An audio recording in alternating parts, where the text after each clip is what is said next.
It's coming home. This is our year. This is our tournament. Our biggest asset is our manager. Please spare me. England won, Scotland won, and Scotland fully deserved that result, and maybe even more.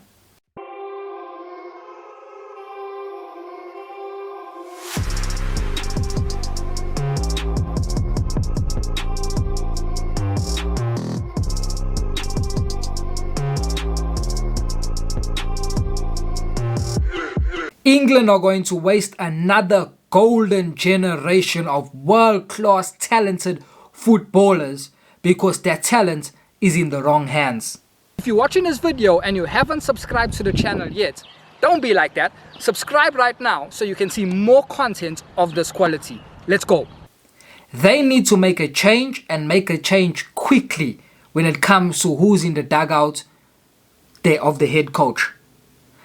Gareth Southgate is not good enough. He was never good enough. Apparently, they say that this is the biggest job in English football. Yet you got a manager that relegated a club in the Premier League. A manager that has done nothing in football apart from him managing the youth teams of England. And you're saying it's the biggest job, but you got an inexperienced manager. Don't come talk nonsense. That is all nonsense talk. Gareth Southgate is not good enough. It's clear that he's not good enough. He has no tactical plan and no way of playing and no system of playing to give out to those boys. Those boys look lost on the pitch. Look lost, especially the attacking players. England got an array of attacking world-class talented players.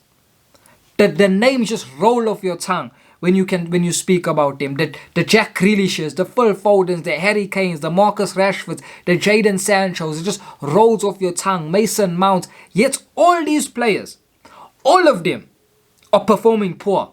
The ones that are starting, sorry. Jadon Sancho hasn't got minutes, so we can't include him. But the ones that are starting, Phil Foden, Harry Kane, Raheem Sterling, Marcus Rashford's coming on in bits and pieces here and there. Mason Mount, they all performing well below their level of expectancy because of the manager. When one player is performing poorly, you can put it down to that player. Obviously, he's just having a poor season. He's having a poor game. He's having a poor run of games. Like Raheem Sterling for Manchester City. The whole team was performing well, but he was struggling. So that's down to him. But when most of your players, or there's a number of players that are performing poorly, it's not just the players. Then you need to look at the coaches and the managers. And in England's circumstance, they have to look at Gareth Southgate. He is not getting the best out of his attacking players. In fact, he's getting nothing out of them. Absolutely nothing. Phil Foden looks like a shadow of the player he is at Manchester City. Mason Mount, a shadow of the player he is at Chelsea. Harry Kane is not even like a shadow. It's like Harry Kane's not even there. It's like he's not even there. So, and Raheem Sterling is just not even good enough to be playing or starting for England. Raheem Sterling is good enough to be on England's bench, but he's not good enough to be starting for England. And these are the decisions that this manager is making. You see the last game when England played Croatia, because of that win papered over a lot of cracks. A lot of cracks, and that's what a win can do. It's the same with a player scoring a goal. A player scoring a goal can mask his whole performance and can paper a lot of the cracks of his performance. And that's why Karim Benzema said, nowadays in football, a player can perform poorly, but let him score a goal. In that same match he performed poorly, all of a sudden he get man of the match. And it covers up all that whole poor performance that he gave for 90 minutes because he scored a goal. It papers over the cracks. And so it is with a win. With a win, it papers over the cracks. You see when England beat Croatia 1-0, they did not perform good. They did not play well at all. They did not create any chances apart from the goal that they scored. They created nothing. Nothing whatsoever, but it papered over those cracks. Gareth Southgate started Kieran Trippier at left back. Because they won, everybody said it was an okay decision, it was a good decision. But when you look at it and you dig deep into it, was it a good decision? Because the guy had no impact in the game. But because they won, then you hear some pundits saying, oh no, Gareth Southgate put him in there for experience, to guide the defense and so forth, and all that nonsense, because that's what a win does. But you see now when they're getting drawing against Scotland, a team that they are head and shoulders better than, and they're drawing against Scotland, and you look at Gareth Southgate's, the players that he put out. Let's start at the back. His fullbacks, all of a sudden now you hear he comes out and says no, he's changing his fullbacks for this game because he wants his fullbacks to attack more. Okay, it's good that your fullbacks attack more, but if you want your fullbacks to attack, how do you start Luke Shaw ahead of Ben Chilwell?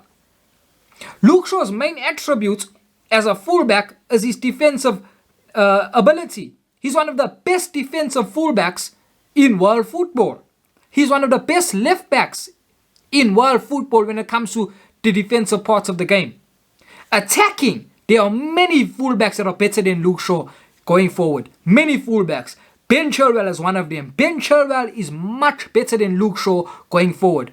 His final delivery is much better than him. His crossing ability is better than Luke Shaw. On the ball, he's better than Luke Shaw. He never ever panics on the ball. He never ever rushes on the ball. He takes everything in his stride. He scores goals as a fullback. He gives assists as a fullback. Those are things that Luke Shaw does not give. So if you're saying you want to attack, then you do not play Luke Shaw ahead of Ben Chilwell. You play Ben Chilwell. So that's a wrong decision in and of itself. And thereafter, if you say you want to attack, then why is your fullbacks starting positions on the halfway line? They should be at least 5 yards ahead of the halfway line if you're saying you want to attack with your fullbacks. Guys, when you watch teams like Bayern Munich, their centre-backs are on the halfway line. Their centre-backs. England had their fullbacks on the halfway line. Yet that manager wants to say he wants to attack with his fullbacks. That's why he changed his fullbacks. When did you guys see Luke Shaw and Reece James bombing forward? When did you guys see Luke Shaw and Reece James overlapping and whooping in crosses? You never see that because it never happened. Because it was all about defending. All about defending. Let me read you their statistics in case you think I'm making up something, but that's what I saw. And let me read you Reece James statistics on crossing. Because as a fullback, if you're saying you want your fullback to attack, then your fullback needs to whoop in crosses. Am I right? Especially if you got a player like Harry Kane. If you got a player like Harry Kane that's a target man, that's excellent in the air and excellent with his head, you need to cross the ball to him. So, Reece James, I'm just going to read you the crosses.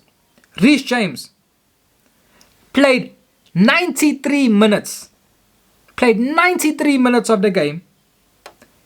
Had one cross. One cross in 93 minutes, one cross. Luke Shaw, same, 93 minutes of the game. Luke Shaw, 2 crosses, 1 successful cross only. 1 successful cross. Try 2 crosses, 1 successful cross. And you want to tell me these are the guys that you're saying that you're playing them because you want to go forward and you want to attack? That's a lie. He lied to the fans. He lied to the media. Gareth Southgate is a negative defensive manager. Let's go into the midfield. He plays the game. He's playing a team that is head and shoulders better than. A team where he had 60% of the ball possession. That team had 40%. He had more of the ball. Yet he plays that team with 2 holding midfielders. 2 holding midfielders for the duration of the game. 93 minutes of the game. He plays with 2 holding midfielders against a team that you got more ball possession. What can the opposition do to you when you've got more possession, when you've got the ball? They are powerless. They are powerless. Yet you play 2 holding midfielders and you got more ball possession than them. I can understand playing 2 holding midfielders if England are playing France, if they're playing Germany, if they're playing Italy, if they're playing Belgium. I can understand 2 holding midfielders. I cannot understand 2 holding midfielders when you're playing against a team that you are head and shoulders better than, against a team that you got more ball possession. I cannot understand that. I cannot understand it when it's quite evident that you are pinning this team back and you are struggling to create chances because they are defending in a low block, and you continue in that manner with 2 holding midfielders. 2 holding midfielders. I struggle to comprehend and understand that. I struggle. And as for one of them, Declan Rice, I just want to speak on Declan Rice.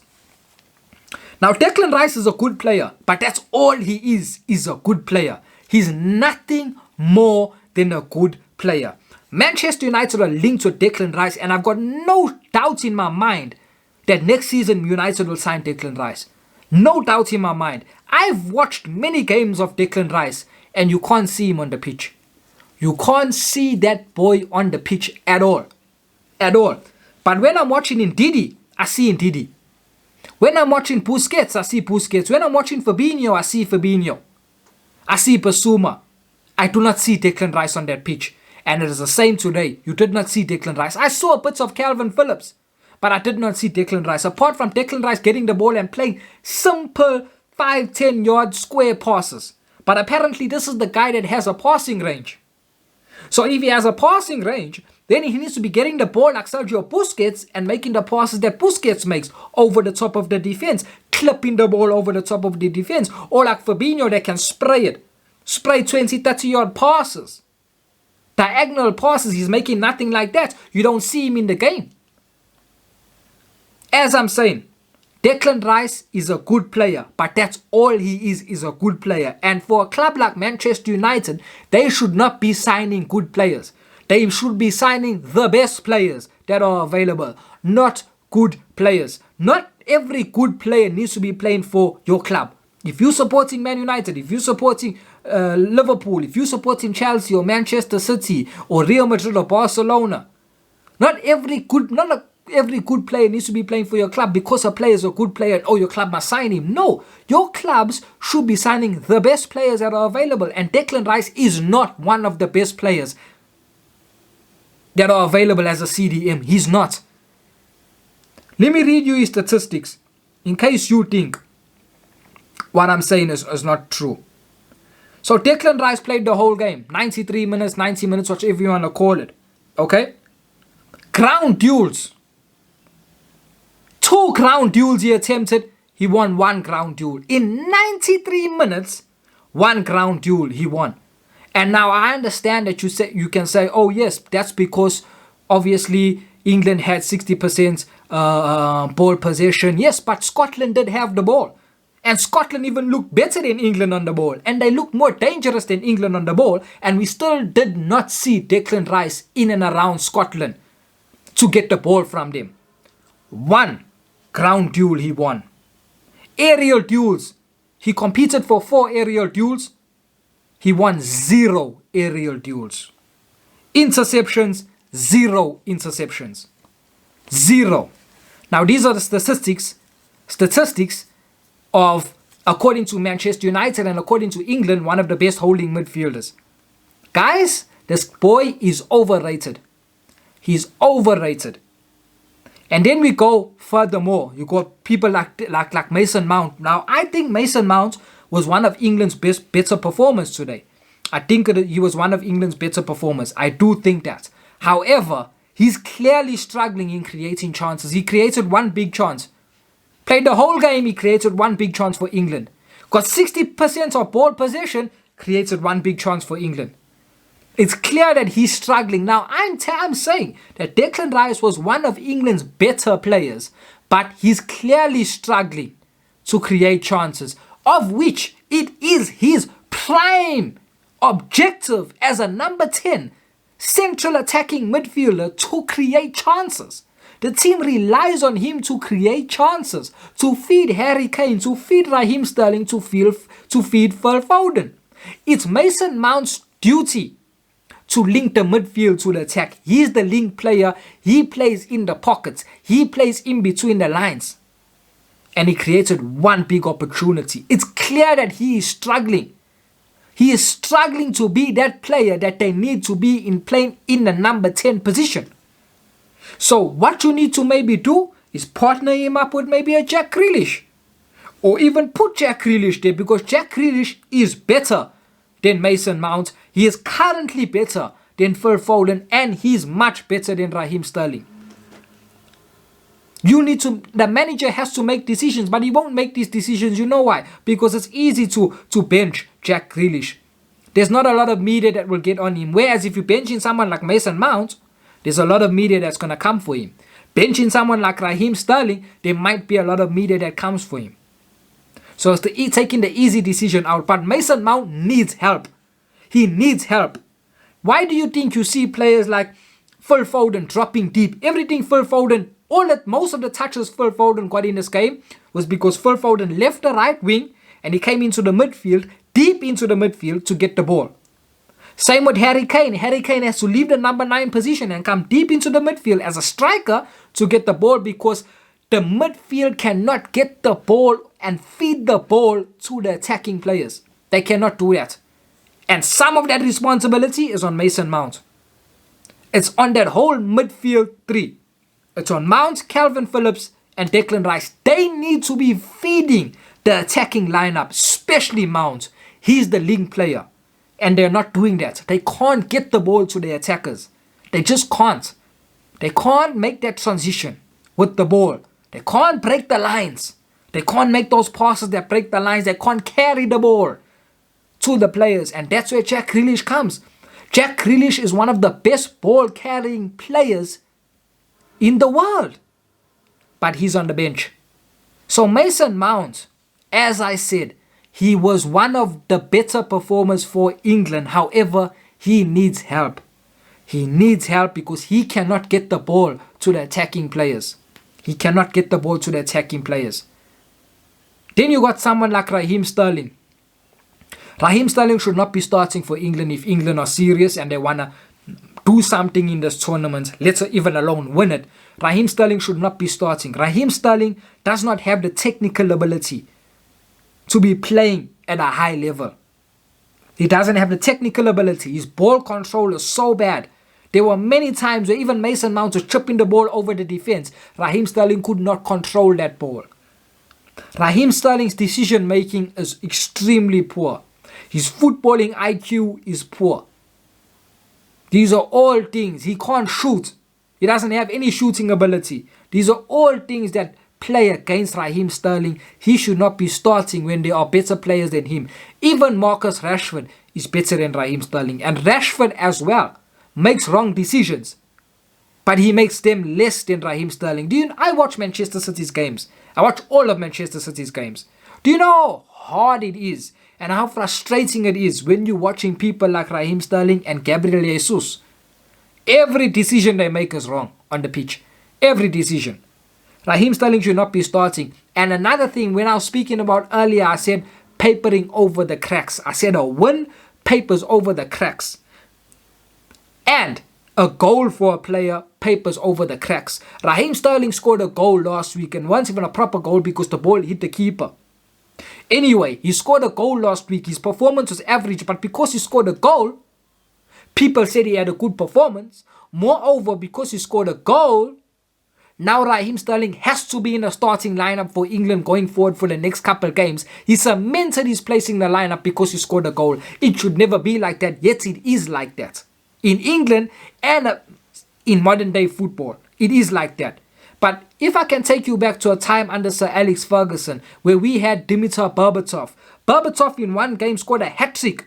The next game Berbatov was on the bench. Now Berbatov was a good player, but it's not just about you scoring goals. It's about your overall total performance as a footballer. Don't let a goal paper over the cracks of a player. If he performed poorly and he scored a goal, he still performed poorly. It's as simple as that. Him scoring a goal does not... he's not doing anyone a favor. He's not doing anyone a favor. Everybody in the team needs to pull their weight. Everybody in the team needs to contribute. And he contributed with a goal, no doubt about that. But that does not mean he cannot sit on the bench the next game. It cannot paper over a crack. If he played poorly and scored a goal, he still played poorly. And that's what we need to understand in football. So Raheem Sterling should never be starting. Then you got Phil Foden on the other side. That Phil Foden was England's best attacking player. Out of the front three, he was the best player. Yet the manager took him off. We talk about the manager's wrong lineup, his selection of wrong players. Now his decision making in-game in-game management. Substitutions. Basic things that managers should be getting right. He got it wrong. He took off one of their best attacking players. Why? Because it is an easier thing to do. It's easier to take off a young Phil Foden than it is to take off a Harry Kane, than it is to take off a Raheem Sterling. Now I know he took off Harry Kane, but he took Harry Kane off 10 minutes later. If you take off Harry Kane in the 63rd minute when he took off Phil Foden, it raises big questions. And the media will come for you. You have to be a person with a strong backbone to make that decision. And he could not make that decision. Foden was better than Kane, was better than Sterling. Yet he took Foden off because it is the easier thing to do. And that's what these small managers do. That's what these incompetent managers do. I see it even at Man United with Ole Gunnar Solskjaer. Europa League final. Mason Greenwood, one of our best attacking players on the night. Marcus Rashford stinking the place out. Ole Gunnar Solskjaer takes off Mason Greenwood and leaves Rashford on because it's the easy thing to do. Because it's the easiest decision to do. No one's going to come for you when you're taking off a Mason Greenwood. No one's going to come for you when you're taking off a Phil Foden. It's the easier thing to do. Phil Foden also, as I said, he was one of the better players in the attacking game. In the attacking phase of the game. But still, he's a shadow of the player he is at Manchester City. Dyed his hair, all these fancy colours, but he's putting out those performances that he's putting out. Why aren't the people talking about it? Yet, when Paul Pogba is dyeing his hair, the first thing on the people's mouth is his hair. He should not be dyeing his hair this color. He should not be doing that. He should not be doing this. Criticizing him for everything. Phil Foden dyes his hair. From the minute he dyed his hair, his performances have been dyed as well. Have been dead as well. Then you got Harry Kane. Harry Kane is misfiring. He's not fired up. Now misfiring, I don't mean he's missing chances. He's not even getting chances because the team cannot bring the ball up to the attacking phase of the field. They cannot bring the ball up to the attacking front three. They cannot bring the ball up to them. So Harry Kane's not even getting chances, but even when he's on the ball, his touch is off. And that's one thing you don't associate with Harry Kane. Harry Kane got superb ball control, first touch, last touch. It's all magnificent from Harry Kane. But his touch is letting him down. He does not look fit. Even when he's running, he does not look fit. His movements off the ball, he does not look fit. And that's a worry for England. That's a big worry for England because they need him. They need his goals. All of a sudden, if you take Harry Kane out that England squad, you're taking about 5 to 7 goals out the tournament. And all of a sudden, that means you're going to have to play Dominic Calvert-Lewin or Marcus Rashford. And both those players are not good enough if you want to go far in the tournaments as number 9s. Certainly, Marcus Rashford cannot play as a number 9. We've seen that at Manchester United. Now, some highlights in the game. John Stones, first couple minutes in the first half, gets a header. Should be scoring that. That's a free header. He's not under any pressure. There's no challenge coming in. Free header. He gets high enough, stays in the air long enough, gets his head on it, but it hits the bar. He should be scoring that. Nevertheless, he misses it, he hits the bar. England have a whole game to go for. They create nothing. They do nothing. Nothing at all. Scotland look more dangerous than England. Scotland. They look more dangerous than England. They look better on the ball when they did get the ball. Fantastic performance from Scotland.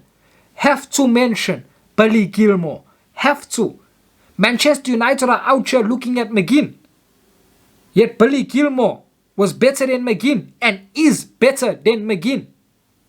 Don't come and fool me. Don't come and fool me. Billy Gilmour performed wonderful. He's a talented young boy. He's 20 years old. He plays for Chelsea and they need to incorporate him into their team, into their starting 11 because the boy got it. He's press resistant.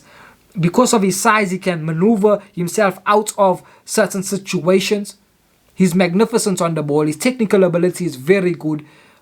Very, very good. He can play like a deep line playmaker. He can play as a number 8.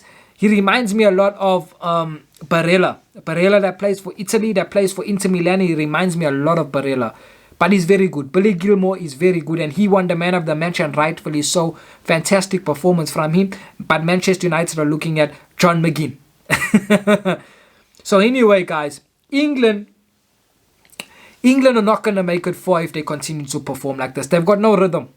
No rhythm. There's no identity to how they want to play. The minute the ball goes into the midfield, they're clueless. They are clueless. The minute the ball is at their feet, they don't understand what they must do, what they need to do to break down a low block. They can't move the ball 1 and 2 touch. There's no interchanging, interplaying. There's no bouncing the ball off one another. There's no fullbacks overlapping or underlapping. There's nothing of that sort. There's no crosses coming in. Harry Kane is their target man. He's not getting fed with crosses. So England have to change a lot. But for me, nothing will change unless you change a coach. Because he's clearly not good enough. So from England's best player, Jordan Pickford. I was impressed with Jordan Pickford. The Jordan Pickford that plays for Everton and that plays is 2 different players. So that's my match review, guys. Hit that subscribe button, smash the like button. I will see you all for the next game. I'm out. Peace.